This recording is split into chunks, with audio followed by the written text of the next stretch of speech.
आज की रीडिंग है बहुत खास। चलिए जल्दी से कीजिए सब्सक्राइब और मैं शुरू करती हूँ।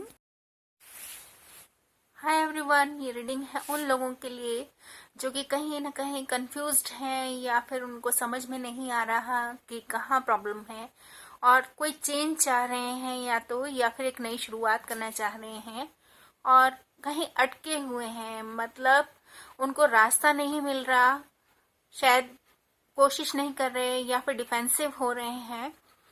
तो यहाँ पर ये रीडिंग वर्क करियर को लेके कह सकती हूँ मैं, या फिर वैसे ये किसी भी तरह से हो सकती है। लव भी है, यहाँ पे लवर्स कार्ड आया है, मगर लवर्स कार्ड को हम कई बार कहते हैं चॉइस।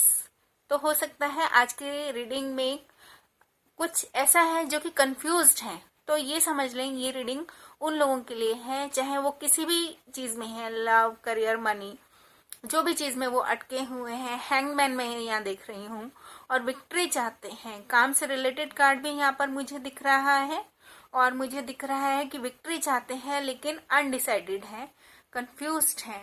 तो उन लोगों के लिए मैं बता दूं, यहाँ पर मैजिशियन कार्ड मुझे दिख रहा है जो कि बहुत पॉजिटिव है, और उसके बाद आ रहा है नाइट ऑफ कप्स।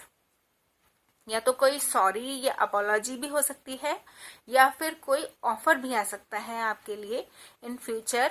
यहाँ पर मुझे क्योंकि व्हील ऑफ फॉर्च्यून दिख रहा है, बहुत ही पॉजिटिव कार्ड है ये। और अगर आप हैंगमैन हैं, लटके हुए हैं, तो आपको जरूर से सक्सेस मिलने जा रही है आगे, क्योंकि डेथ एंड रिबर्थ भी देख रही हूँ मैं यहाँ पे। डेथ एंड रिबर्थ कार्ड जब आता है मैजिशियन के साथ, तो इसका मतलब आपकी लाइफ में चेंजेस आप ही कर सकते हैं।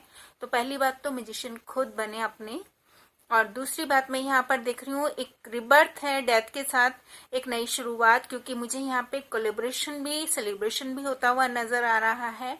और पेज ऑफ सोर्ड्स, या तो आप ऑनलाइन किन्हीं को देख रहे हैं या कोई आपको वॉच कर रहे हैं, इस तरह का भी हो सकता है। या फिर अगर लव सिचुएशन है तो लवर्स हैं, आप बिल्कुल उनसे मिल पाएंगे। और अगर करियर की बात है यहाँ पर, तो मैं आपको बता दूं कि बहुत सक्सेस रहेगा। मेजर चेंजेस मुझे यहाँ दिख रहे हैं, क्योंकि डेथ एंड रिबर्थ है यहाँ पे, व्हील ऑफ फॉर्च्यून है, मैजिशियन कार्ड है, और इसके बाद पेज ऑफ सोर्ड्स है। एक मैसेंजर भी होता है, पेजेस और मैसेंजर्स, तो ये मैसेज लेके आते हैं। तो यहाँ पर मैं सेलिब्रेशन, कोलेब्रेशन भी कह सकती हूँ वर्क में, या फिर जो आप चाह रहे थे। अगर आप हैंगमैन हैं, डिफेंसिव हैं, तो मुझे विक्ट्री कार्ड भी दिख रहा है, जीत होती हुई दिख रही है। ऊपर से अगर मैं नीचे की तरफ जाऊं, जीत होती हुई दिख रही है, व्हील ऑफ फॉर्च्यून दिख रहा है, और पेज ऑफ सोर्ड्स एक क्लैरिटी के साथ नई शुरुआत दिख रही है। तो जो लोग अटके हुए थे या लटके हुए थे, ये एक टाइमलेस रीडिंग है। जब भी आपको मिले तो समझ लीजिएगा ये आपके लिए है। यहाँ आपके लिए एक एडवाइस भी है। यहाँ पर मैं देख रही हूँ मोनोलॉजी कार्ड्स हैं, तो उसमें बहुत ही प्यारा कार्ड आया है, प्रॉस्पेरिटी लाइज अहेड। फिक्र ना करें, सब कुछ बहुत अच्छा होगा, आगे प्रॉस्पेरिटी आ रही है आपके लिए। और एंजल्स कार्ड जो आया है, जो एंजल्स की तरफ से गाइडेंस या एडवाइस है, वो भी बहुत प्यारी है। Focus on what you want rather than what you fear. अपने फियर से निकलें please. A balanced mind is required at this time. मैंने पहला कार्ड भी आपका यही था, बैलेंस बनाने की कोशिश, लेकिन बैलेंस नहीं बन रहा। थोड़ा डिफेंसिव हो रहे हैं आप सोच रहे हैं ये काम करें या नहीं करें। बिल्कुल कीजिए, आपको सक्सेस मिलेगी। कार्ड नंबर भी बहुत प्यारा है, 1818। ये सब एंजल गाइडेंस हैं। इसी तरह की रीडिंग मैं लेके आती रहूंगी। प्लीज लाइक, शेयर, सब्सक्राइब करना ना भूलें। Thank you very much. Keep smiling, take care, bye bye.